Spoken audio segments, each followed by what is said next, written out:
The council chamber stretched wide enough to hold representatives from 47 different species. Ambassador Claire Morrison stood at the human podium, with her hands gripping the edges so hard her knuckles turned white. She had been preparing for this moment for 3 months, but now that it arrived, her heart hammered against her ribs like it wanted to escape.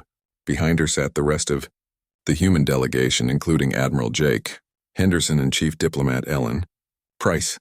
They all wore the same grim expression, because they knew what was about to happen would change everything. The Velcrin representative finished his statement with a casual wave of his forearms. He claimed that human colonists on Terra Nova had been encroaching on Velcrin territory, and therefore the attack that killed 6,000 humans had been justified. The chamber filled with the sounds of agreement from the elder species. The Asheran delegation clicked their mandibles in approval. The Novaran collective hummed their support. It made Claire sick to her stomach. She activated her microphone and her voice rang out clear and strong across the massive chamber. She presented evidence that Terra Nova had been registered as human territory for 70 years, before the Velcrin arrived in that sector. She showed surveillance footage of Velcrin warships firing on civilian settlements without warning. She displayed messages from Velcrin commanders laughing about hunting humans for sport. The evidence was overwhelming and undeniable. High Counselor Mordak of the Asheran hegemony barely glanced at the data. He announced that the council had reviewed the situation and determined that a mediated settlement would be appropriate. The terms appeared on every screen in the chamber. Humanity would cede 3 colony worlds to the Velcrin Empire. Humanity would pay reparations of 5 trillion credits to cover Velcrin military expenses. Humanity would issue a formal apology for settling in disputed space. The terms were absurd and insulting and completely one-sided. Claire felt something break inside her chest. She had spent 15 years working within this system. She had believed that patience and diplomacy would eventually earn humanity the respect they deserved. She had been wrong. The council saw humans as useful tools but never as equals. They sent human soldiers to fight their wars. They relied on human engineers to fix their infrastructure. They used human doctors to treat their sick. But when humans needed justice, the council offered only exploitation. She looked back at Admiral Henderson. He gave her a single nod. Ellen Price did the same. The decision had already been made before they entered this chamber. This meeting was just confirming what they already knew. The Galactic Council would never treat humanity fairly. Claire turned back to face the assembled representatives. She spoke without notes because the words had been burning in her mind for years. She said that humanity had joined the Council 300 years ago, with hope and optimism. They had believed in the promise of cooperation between species. They had contributed more than any other member in recent history. Human peacekeepers had died protecting Council worlds. Human workers had built stations and ships and facilities across dozens of systems. Human scientists had made breakthroughs that benefited everyone. And what had humanity received in return? They were given the jobs no one else wanted. They were sent to fight wars that other species started. They were blamed when things went wrong and ignored when things went right. The chamber had gone silent. Every translator in the room worked overtime to convert her words into 47 different languages. Claire continued speaking. She said that the Council's response to the Velcrin massacre was the final proof that humanity would never be treated as equals here. Therefore, she was announcing humanity's immediate withdrawal from the Galactic Council. All human personnel would be recalled. All human resources would be removed. All human obligations would end. Humanity was done. The silence lasted about 3 seconds before the chamber exploded into chaos. Representatives shouted in dozens of languages. High Counselor Mordak demanded order, but no one listened. The Velcrin delegation seemed confused about whether they should be celebrating or concerned. The younger species looked shocked, and some even appeared sympathetic. The elder species mostly seemed amused. Counselor Zerthal of the Novaran Collective managed to make himself heard over the noise. He asked if humanity understood what they were doing. The Council provided protection and trade and access to technology that humanity could never develop alone. Leaving the Council would mean isolation and economic collapse and probably extinction. Was humanity really willing to throw all that away over pride? Claire smiled, but there was no warmth in it. She replied that humanity had been providing far more to the Council than they had been receiving. The protection Zerthal mentioned consisted mainly of human ships and soldiers. The trade he mentioned was managed primarily by human merchants and coordinators. The technology he mentioned often came from human research labs. Humanity would be fine without the Council, but she wondered if the Council would be fine without humanity. The elder species laughed at that. High Counselor Mordak announced that humanity was welcome to leave if they wished. The Council had existed for 10,000 years before humans arrived, and it would continue for 10,000 more after they left. He predicted that human ambassadors would be begging to return within 6 months. The Council would consider their application for readmission, at that time assuming humans were willing to accept a reduced status more appropriate for such an impulsive and emotional species. Claire shut off her microphone and gathered her materials. The human delegation stood as one and walked toward the exit. Other representatives continued shouting questions and insults, but the humans ignored them all. They had said everything that needed to be said. As they reached the door, Claire paused and looked back one final time. She wanted to remember this moment. The council chamber looked impressive with its soaring architecture and advanced technology, but it was built on a foundation of exploitation and arrogance. That foundation was about to crumble. Admiral Henderson immediately began sending orders to every human ship and station and facility in council space. The recall order went out simultaneously to thousands of locations. Human peacekeepers started packing their equipment. Human engineers began downloading their schematics and designs. Human doctors prepared their patients for transfer to local staff. Human merchants closed their contracts and loaded their cargo holds. The withdrawal would take months to complete, but it started that very hour. On Zenith Prime Station, Commander Lisa Webb received her orders while coordinating defense strategies for 3 different border conflicts. She looked at her screen showing ship positions and tactical analyses and supply routes. All of it would fall apart without human oversight, but that was not her problem anymore. She started transferring her command codes and packing her personal belongings. In the merchant lanes, Captain Greg Palmer got the recall notice and felt nothing but relief. He had been running supply routes for Council Worlds for 12 years, and he was tired of the disrespect and the low pay and the constant danger. He set course for human space and never looked back. Down in the maintenance tunnels of Meridian Hub, engineer Kate Morgan read the message and actually laughed. She had been warning the Council engineers for 5 years that their power systems were badly maintained and prone to failure. They had ignored her because she was human, and therefore her expertise was not valued. Now they would learn the hard way. She wiped her personal files from the station computers and headed for the docking bay. Across Council space, the same scene repeated thousands of times. Humans packed up and shipped out and left behind systems that had become dependent on their labor and skills and dedication. The Council representatives still did not understand what they had lost. They would learn soon enough. The chaos was coming.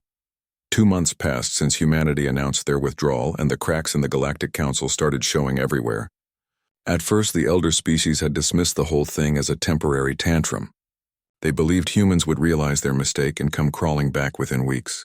That had not happened. Instead, the humans were systematically removing every trace of their presence from Council space, and the consequences were becoming impossible to ignore. The northern quadrant was the first place where things fell apart completely. Commander Lisa Webb had been coordinating defense operations for 17 different systems. From her post on Strategic Command Station 7, she had managed patrol routes and threat assessments and rapid response protocols for the entire sector. Her replacement was a Threxian commander named Vokir, who had excellent credentials and 2 decades of military experience. None of that mattered, because Vokir simply could not keep up with the workload that Lisa had been handling. Within 3 weeks of Lisa's departure, 2 border skirmishes that she had been carefully managing exploded into full warfare. The Krell Sovereignty and the Metharian League had been disputing mining rights in the Outer Veil for years. Lisa had maintained a delicate balance by positioning peacekeeping forces at strategic points and facilitating regular negotiations between both sides. Vokir tried to continue her strategy, but he did not have her instinct for reading two engines or her creativity in finding compromise solutions. The Krell launched a surprise attack on a Metharian outpost. The Metharians retaliated by destroying a Krell colony ship. Within a month, 5-star systems were engulfed in fighting. The situation got worse in the Gamma sector, where the Rokai clans had always been problematic. Lisa had managed them through a combination of shows of force and careful diplomacy. She knew which clan leaders responded to threats and which ones needed to be negotiated with gently. Vokir did not have that knowledge. He tried a one-size-fits-all approach that offended half the clans and emboldened the other half. Raiding parties started attacking council shipping lanes. Vokir sent peacekeeping forces to stop them. But without proper coordination, 3 of his ships were ambushed and destroyed. The survivors retreated, and the Rokai clans claimed a great victory. Now they were bolder than ever. The economic problems hit even harder than the military ones.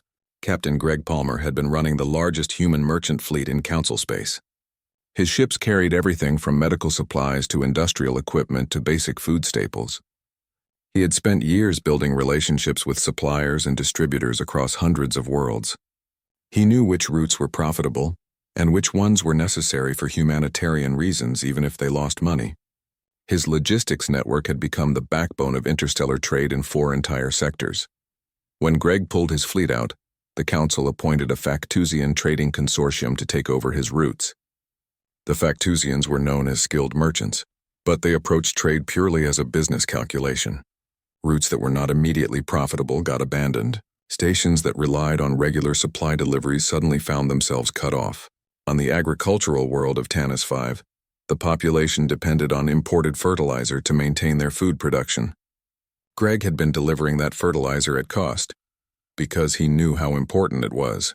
The Factusian consortium looked at the route and decided the profit margin was too small. They stopped the deliveries. Tanis 5's next harvest failed. 12 million people faced starvation. Similar situations developed across council space. Medical supplies stopped reaching remote clinics.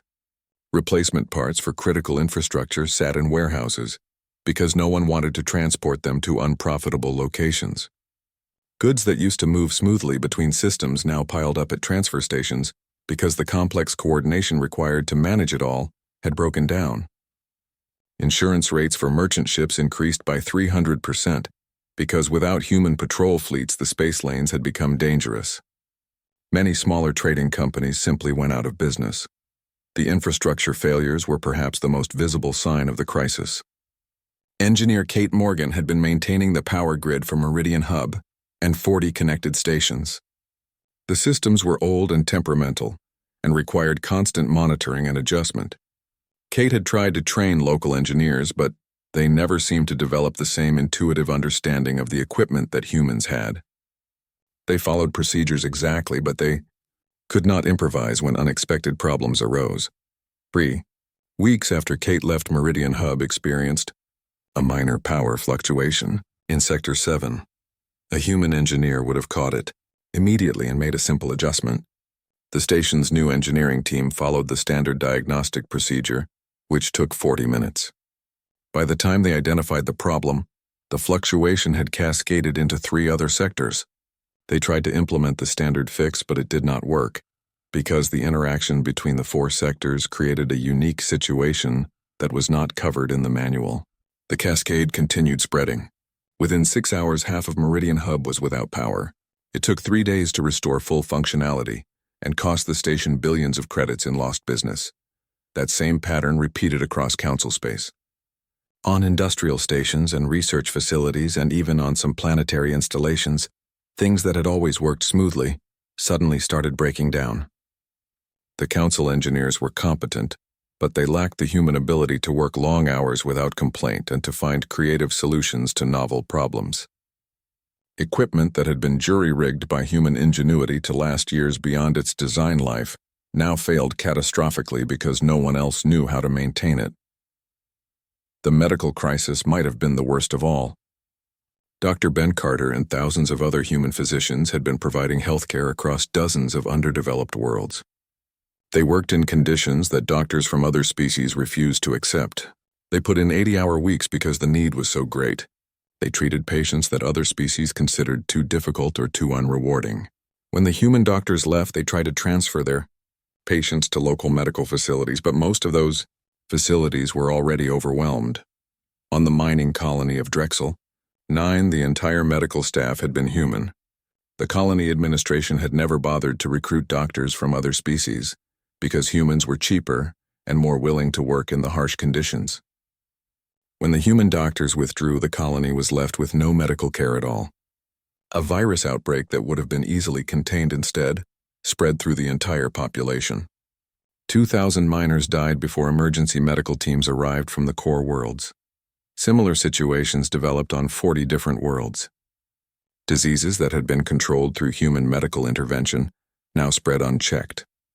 Medical research that had been advancing steadily under human leadership now stalled because the researchers from other species did not have the same work ethic or willingness to take risks. A breakthrough in treating Novaran genetic diseases had been just months away under Dr. Ben Carter's leadership. The project was now estimated to take 5 more years to complete if it was completed at all. Counselor Zerthal called for an emergency session of the Galactic Council. He stood before the assembly and presented data showing the scope of the crisis. Trade was down 40%. Military incidents had tripled. Infrastructure failures were occurring daily. Medical emergencies were overwhelming hospitals across council space. He argued that the council needed to negotiate with humanity immediately before things got worse. High Counselor Mordak refused to even consider it. He insisted that the current problems were temporary disruptions that would resolve themselves once the council adapted to operating without humans. He claimed that humanity was deliberately sabotaging council operations to make themselves seem more important than they really were. He predicted that within another month the crisis would be over, and everyone would see that the council had never truly needed humanity at all. The younger species were not convinced. They saw what was happening in their own territories. They knew that humans had been essential to keeping things running smoothly, but they also knew that challenging the elder species openly would have serious political consequences, so they stayed quiet and watched as the situation continued to deteriorate. The chaos was only beginning. 6 months had passed since humanity walked away, and the Galactic Council was drowning in crisis after crisis. Every week brought new disasters, and the elder species were finally starting to realize that they might have made a terrible mistake. But pride kept them from admitting it publicly, and that pride was costing lives. Across the galaxy, the war between the Kryn, Dominion and the Sithari Union became the biggest conflict the Council had seen in 50 years. These two powers had been rivals for decades, but they had always managed to avoid all-out war because Ambassador Claire Morrison had been there to mediate their disputes. She had a gift for finding creative compromises that let both sides save face while backing down from confrontation. She understood that the Kryn valued honor above all else, while the Sithari cared most about economic advantage. She had used that knowledge to craft agreements that satisfied both species. Her replacement was a Threxian diplomat named Kelvor who had impressive qualifications and letters of recommendation from a dozen high-ranking officials. Unfortunately, Kelvor approached diplomacy like a mathematical equation. He believed that fair solutions could be found by calculating the exact middle point between two positions. That might have worked with some species, but it failed completely with the Kryn and Sithari. The dispute started over mining rights in the Kovacs system. Both sides claimed historical precedent for controlling the asteroid fields there.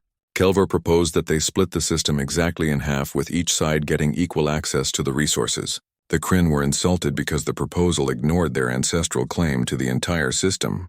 The Sithari were angry because the most valuable asteroids were on the Kryn side of the proposed division. Both sides rejected the compromise and started moving military forces into position. Claire would have spent weeks talking to leaders on both sides separately. She would have found some creative solution, like giving the Kryn formal recognition of their historical claim while giving the Sithari the actual mining rights in exchange for paying tribute to the Kryn. It would have satisfied honor for one side and profit for the other. Kelvor did not think that way. He kept proposing variations of his 50-50 split, and both sides kept rejecting them. The shooting started when a Kryn patrol ship fired on a Sithari mining vessel. The Sithari responded by destroying a Kryn outpost. Within days, both sides had committed their full battle fleets. The fighting spread to 12 star systems. Millions of civilians fled the war zones. The Council peacekeeping forces tried to intervene, but without proper coordination they just got in the way. 3 peacekeeping ships were destroyed by friendly fire when Sithari and Council forces mistook each other for enemies. The pirate problem got even worse as Council territory became more chaotic. Commodore Ryan Hayes had been commanding the anti-piracy task force for the entire western sector. He had reduced pirate attacks by 70% during his 8 years of service. He did it through a combination of aggressive patrols and intelligence gathering. He had informants in every major pirate haven. He knew the routes they used and the tactics they preferred. He could predict where they would strike next and position his forces to intercept them. The Council replaced him with a mixed-species task force under rotating command. The new system was supposed to give all member species a chance to lead and demonstrate that no single species was essential. Instead, it created confusion and inefficiency. The rotating commanders did not have time to learn the territory or build relationships with informants before their terms ended. Intelligence sharing between species became complicated because of different data formats and security protocols. Response times to pirate attacks increased from hours to days. The pirates noticed the change immediately. Raiders who had been lying low during Ryan's tenure came out in force. They hit merchant convoys and remote stations and even attacked some poorly defended colony worlds. A particularly bold pirate fleet attacked a medical transport carrying vaccines to a plague-stricken world. They stole the cargo and sold it on the black market. 5,000 people died who could have been saved. Insurance companies started refusing to cover ships traveling through Council space. The ones that still offered coverage charged rates so high that many merchants could not afford them. Trade volume dropped by 60%. Stations that relied on merchant traffic for their economy started shutting down. Unemployment spread across dozens of worlds. On the industrial world of Factus 7, the manufacturing sector collapsed completely. Foreman Julie Sanders and her human work crews had been producing everything from starship components to medical equipment to consumer goods. They had taken on the most dangerous and difficult jobs in the factories. The Factusians were skilled craftsmen, but they were not willing to work in the hazardous conditions that humans had accepted. They also did not have the same technical knowledge for operating the advanced manufacturing equipment. The factory managers tried to continue production with all Factusian crews. Output dropped by 70% in the first month. The quality of the goods that were produced declined noticeably. Starship parts failed safety inspections. Medical equipment malfunctioned during use. The factories tried to hire workers from other species, but no one wanted the jobs at wages the factories could afford to pay. Several major manufacturing complexes simply shut down. Thousands of workers lost their jobs. Shortage of critical equipment spread across Council space. The research sector took devastating hits as well. The Council's Xenobiology Institute had been making breakthrough discoveries in cross-species medicine under the leadership of Dr. Alex Chen and his mostly human research team. They had been close to finding cures for several diseases that affected multiple species. When the humans left, they took all their research data with them, because it belonged to human institutions that had funded the work. The remaining researchers tried to continue, but they quickly discovered how much they had been depending on human contributions. Alex and his team had been working 16-hour days, 7 days a week, because they were passionate about the research. The non-human researchers maintained more reasonable schedules. Alex had also been the one who saw connections between different data sets that others missed. Without his insight, the research lost direction. Then a plague broke out on Velinar Prime. It was a new virus that jumped from an animal species to the Velinari population. The symptoms were brutal and the death rate was 40% among those infected. The Xenobiology Institute rushed to develop a treatment, but they struggled without their human staff. Dr. Alex Chen had been the leading expert on cross-species viral mutations. His replacement spent 3 weeks pursuing a treatment approach that Alex could have told them would not work. By the time they figured it out and changed direction, another 10,000 Velinari had died. Meanwhile, in human space, things could not have been more different. Free from Council regulations and exploitation, humanity was experiencing a golden age. Explorer Nicole Grant discovered 3 habitable worlds in unclaimed space. Human colonies spread to these new worlds at a rate that would have been impossible under Council restrictions. The human population was growing faster than it had in a century. The human economy boomed as well. Without having to pay Council fees and tribute to the elder species, humans had more resources to invest in their own development. New industries emerged. Human scientists who had been working on Council projects now focused on research that benefited humanity directly. Breakthrough followed breakthrough in fields ranging from medicine to manufacturing to agriculture. The human military grew stronger too. No longer bound by council regulations that limited military development, humans upgraded their ships with experimental weapons and new defensive systems. Admiral Jake Henderson oversaw the expansion of the fleet. He recruited the best officers and gave them freedom to innovate. The humans who had served in council peacekeeping forces returned home with valuable combat experience. Word of human prosperity spread through council space despite efforts by the elder species to suppress it. Merchants who traded with both humans and council worlds brought back stories of the transformation. They talked about human stations that were clean and efficient and well-maintained. They described human colonies that were growing and thriving. They mentioned human ships with technology more advanced than anything the council had. The younger species in the council started asking questions. If humans were doing so well without the council, then maybe the council needed humans more than humans needed the council. Representatives from species that had also been marginalized began meeting in private. They discussed whether they should follow humanity's example. The elder species sensed the growing unrest, but they did not know how to stop it. Their authority was crumbling, and the chaos showed no signs of slowing down. 1 year after humanity walked away, the Galactic Council was barely functioning. Wars raged across multiple sectors. The economy had collapsed in all but the wealthiest core worlds. Infrastructure failures happened daily. Civil unrest threatened to tear apart several member governments. The elder species could no longer pretend that everything was fine, but they still refused to admit they had been wrong about humanity. Counselor Vex of the Tari Federation stood before the assembly and delivered a speech that many representatives had been thinking but none had dared to say out loud. He was young for a counselor, and his species had only joined the council 2 centuries ago.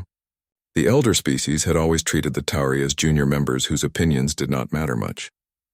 Vex had tolerated that treatment because he believed in working within the system. But watching the council destroy itself had changed his mind. He spoke bluntly and without the usual diplomatic language. He said that the council had driven away its most capable members through arrogance and exploitation. Humanity had contributed more to the council than any other species in recent history, and had received nothing but disrespect in return. The current crisis was not humanity's fault, but rather the natural consequence of the elder species refusing to treat other members as equals. He proposed that the council send a formal delegation to human space with apologies and an offer to negotiate humanity's return under terms that guaranteed them equal status and fair treatment. The chamber erupted in angry responses. High Counselor Mordak accused Vex of being a human sympathizer who did not understand the complexities of galactic governance. Several other elder species representatives agreed that apologizing to humanity would set a dangerous precedent. If the council admitted it needed humans, then other species would start making demands. The entire power structure that had kept the elder species in control for thousands of years would collapse. Vex listened to their arguments and then responded with cold facts. He presented economic data showing that council trade had dropped to levels not seen in 300 years. He showed military reports documenting the wars and pirate attacks and security failures. He displayed infrastructure assessments that predicted total system collapse in multiple sectors within another year. He asked the elder species a simple question. Would they rather maintain their pride or save the council from complete destruction? The elder species chose pride. They voted down Vex's proposal by a narrow margin. Then they went even further. High Counselor Mordak proposed a military solution to the human problem. He argued that humanity had stolen council resources and abandoned their obligations. Therefore, the council had the right to use force to compel humanity's return. A fleet would be sent to human space not to negotiate, but to demonstrate overwhelming power. Faced with the might of the full council military, humanity would have no choice but to surrender and accept whatever terms the council offered. The vote on military action passed with support from all the elder species and about half of the younger ones. Many representatives voted yes, not because they believed it would work, but because they were afraid to oppose the elder species openly. Counselor Vex and a few others voted no and formally registered their objections. They warned that attacking humanity would end in disaster. No one listened. Admiral Trent Cole received command of the Council Armada. He was a decorated Asherin officer with 40 years of military experience. He had fought in a dozen campaigns and never lost a battle. The Council gave him 500 warships drawn from the fleets of 20 different species. It was the largest military force assembled in Council space in over a century. Trent felt confident that such overwhelming power would force humanity to surrender without a fight. The Armada spent 2 weeks traveling to human space. When they arrived at the border world of New Haven, they expected to find minimal defenses. Intelligence reports had suggested that humanity's military was small and poorly equipped. Those reports turned out to be catastrophically wrong. Admiral Jake Henderson was waiting for them with the human defense fleet.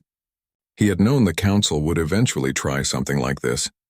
He had spent the past year preparing for exactly this scenario.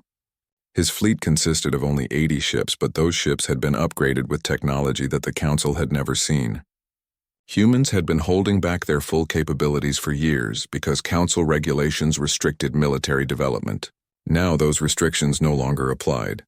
Trent sent a message demanding humanity's immediate surrender. Jake responded by opening fire. The battle that followed shocked everyone who witnessed it. The human ships moved faster and hit harder than anything in the Council fleet. Their weapons punched through shields that were supposed to be impenetrable. Their defensive systems deflected attacks that should have destroyed them. They fought with a level of coordination and tactical sophistication that the mixed species Council fleet could not match. Jake had trained his officers personally. They knew each other's instincts and could anticipate each other's moves. The Council fleet had never trained together as a unified force. Each species had its own tactical doctrines and communication protocols. Coordinating between them took time that they did not have in the chaos of battle. The human ships used hit-and-run tactics that exploited every weakness in the Council formation. They targeted command ships first to disrupt enemy coordination. They isolated individual vessels and destroyed them before support could arrive. They used the gravity wells of nearby planets to slingshot around the battlefield at impossible speeds. The Council forces tried to respond, but they were always one step behind. 6 hours after it started, the battle was over. The Council Armada had been devastated. 300 ships were destroyed. Another 150 were too damaged to continue fighting. The survivors retreated in disorder, leaving behind thousands of dead and wounded. The human fleet had lost 20 ships. Admiral Jake Henderson broadcast a message to the retreating Council forces. He told them to inform their leaders that humanity had been fighting with one hand tied behind their backs for 3 centuries. Now both hands were free, and the Council should think very carefully before trying something like this again. News of the defeat spread across Council space within hours. The reaction was shock and disbelief. The elder species had been absolutely certain of their military superiority. They had believed that human success in battle had been due to Council support and technology. Now they understood that humans had been the ones making the Council military effective. Without human tactics and human leadership and human innovation, the Council forces were just average. Captain Sophie. Blake was a merchant ship commander who had been trading independently since the withdrawal. She had maintained contacts throughout Council space and heard the stories of suffering that the Council leadership tried to suppress. She decided that someone needed to speak directly to the ordinary people living under Council rule. She broadcast a message on open channels that anyone could receive. She spoke calmly and clearly. She explained that humanity had not left because they hated other species or wanted to see the Council fail. They had left because they were tired of being exploited. They were tired of dying in wars that other species started out of greed and pride. They were tired of fixing everyone else's problems and receiving no credit or respect. She said that humanity bore no ill will toward the common citizens of Council worlds who were suffering now. The blame lay entirely with the elder species who had created this situation through their arrogance. Then she made an offer. Any species that wanted to trade with humanity on fair terms was welcome. They did not need permission from the Council leadership. Humanity would sell food to hungry worlds and medicine to sick ones and replacement parts to stations with failing infrastructure. The prices would be fair and the treatment would be respectful. All they had to do was reach out. The elder species tried to jam her transmission, but it was too late. Millions of people across dozens of worlds had already heard it. Within days, human merchant ships started receiving private communications from planetary governments and station administrators. They wanted to trade. They wanted help. They were willing to bypass the Council entirely, if that was what it took to get the supplies they desperately needed. The elder species ordered member worlds not to trade with humanity.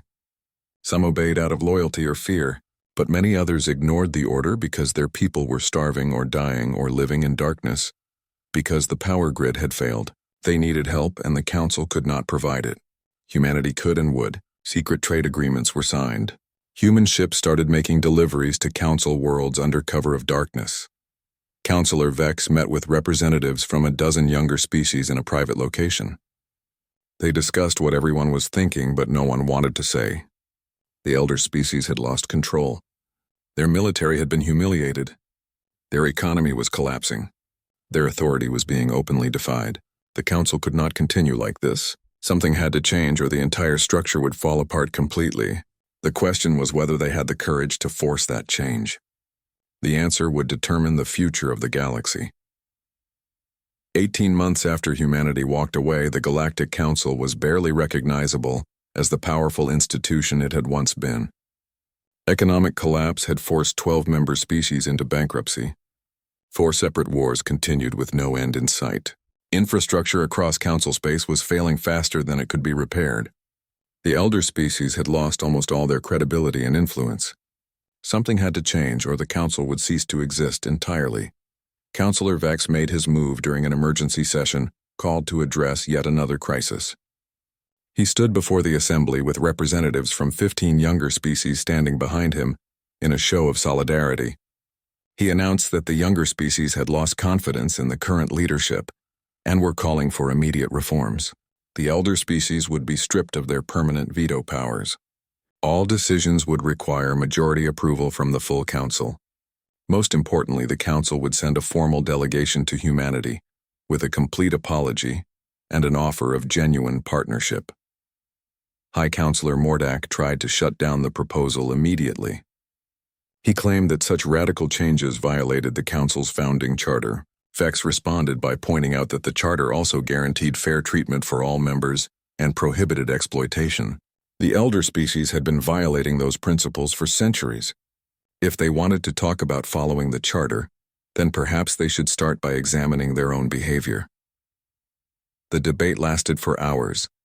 The elder species argued that changing the power structure would lead to chaos and ineffective governance.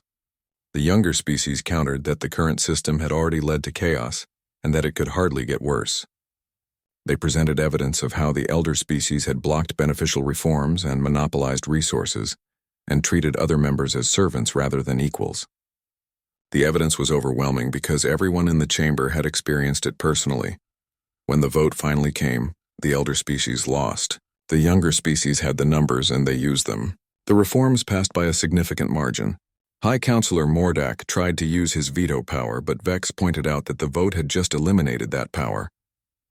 Mordak could either accept the new reality, or he could leave the council. After a long silence, Mordak sat down. The elder species had been outmaneuvered and they knew it. The council immediately formed a delegation to travel to Earth. They chose Ambassador Ellen Price to lead it. She was a human who had remained behind to help coordinate the withdrawal and manage ongoing diplomatic issues. She knew both sides of the situation better than anyone. She also had credibility with the human government because she had supported the decision to leave even though it meant sacrificing her own career in the council. The delegation arrived at Earth 3 weeks later. They carried a document that had taken days to write and represented input from dozens of species. It was a formal apology for 3 centuries of exploitation and disrespect. It acknowledged that humanity had contributed far more to the council than they had received in return. It admitted that the elder species had treated humans as tools rather than equals. It expressed genuine regret for the suffering humanity had endured, particularly the Velcrin massacre and the council's failure to provide justice. The document also contained a proposal for humanity to rejoin the council under completely new terms. Humanity would have guaranteed representation in all major decisions. They would have veto power over any policies that directly affected human interests. Human contributions to council operations would be fairly compensated at rates equal to what other species received. Any future exploitation would result in immediate withdrawal with no possibility of return. The council would also pay reparations for past injustices in the form of technology transfers and territorial concessions. President Marcus Bell received the delegation formally at the Human Assembly Building. He read the document carefully while the delegates waited in nervous silence. Then he called for a special session of the Assembly to debate the offer. The session was broadcast across all human worlds so that citizens could follow the discussion. The debate was intense and passionate. Admiral Jake Henderson spoke against rejoining. He argued that humanity had proven they could thrive independently. They did not need the Council, and rejoining would only expose them to future exploitation. Why should humans risk their newfound prosperity and freedom to help people who had treated them so badly? Ambassador Claire Morrison spoke in favor of accepting the offer.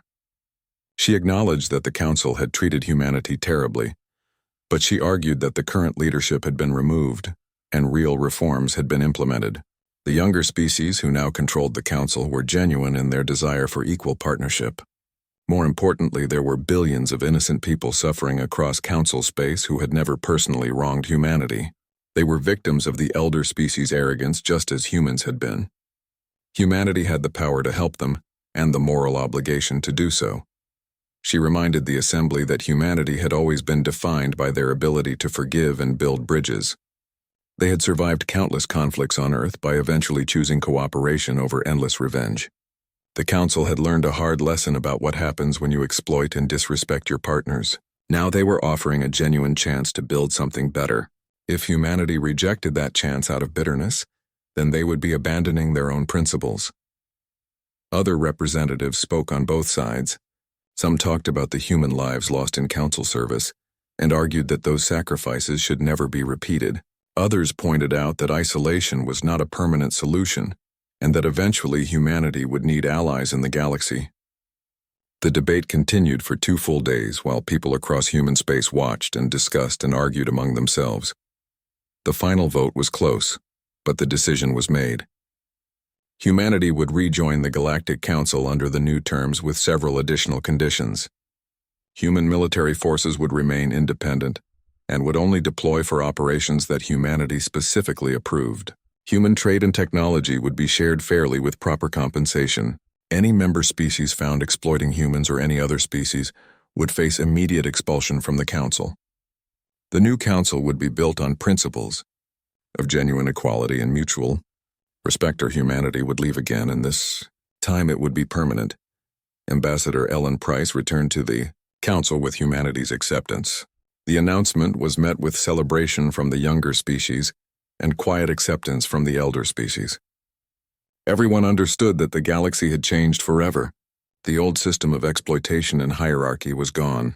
What replaced it remained to be seen. 5 years passed and the transformation was remarkable. The wars had ended through human-mediated negotiations that found creative solutions satisfying all parties. The economy had recovered and was growing faster than ever, built on fair trade practices that benefited everyone. Infrastructure across Council space had been rebuilt by mixed-species engineering teams trained in human methods. The younger species had stepped into leadership roles and were proving themselves capable and innovative. Captain Greg Palmer returned to Meridian Hub with a supply convoy. He barely recognized the station. It was cleaner and better maintained than he remembered. The docking procedures were efficient and professional. The crew working the loading docks included humans and Factusians and Novaran, and half a dozen other species, all working together smoothly. He met engineer Kate Morgan, who was now training a new generation of technicians from various species. She taught them not just the technical skills, but the human approach of creative problem-solving and taking pride in their work. The medical crisis had been resolved as well. Dr. Ben Carter had returned to Council space along with thousands of other human physicians. But now they worked alongside doctors from other species in properly funded hospitals, with adequate equipment and support staff. The diseases that had run wild during humanity's absence were now under control. Research into cross-species medicine had resumed and was making rapid progress. Ambassador Claire Morrison stood before the reformed Council in her new role as Secretary General. She had been elected by unanimous vote to lead the Council through its transition period. She proposed the next great challenge for the galactic community. They had proven they could cooperate and trade and maintain peace. Now it was time to build true unity, where every species contributed, according to their strengths, and benefited, according to their needs, she spoke about creating educational exchanges so that young people from different species could learn from each other. She proposed joint research initiatives that would combine the best minds from across the galaxy. She suggested cultural programs that would help species understand and appreciate their differences, rather than fear them. She outlined a vision of a galaxy where no species was considered superior or inferior, but where everyone had value and dignity. The response was enthusiastic. Even some of the elder species who had initially resisted the changes now admitted that the new system was better than the old one. They had learned humility the hard way, but they had learned it. The galaxy was entering a new era built on the principles that humanity had always tried to promote. On the colony world of New Haven, a human child named Emma stood with her father looking up at the stars. She asked him what it had been like when humanity stood alone against the whole galaxy. He smiled and told her that humanity had never really stood alone. They had stood for principles that the galaxy eventually chose to embrace. He said that was the real story of how humans changed the universe, not through conquest or force, but by showing everyone what cooperation and respect and fairness could accomplish. He told her that she was growing up in a galaxy that was better because humanity had the courage to walk away when they were not treated right and the wisdom to return when things changed. That was the legacy she would inherit and hopefully continue,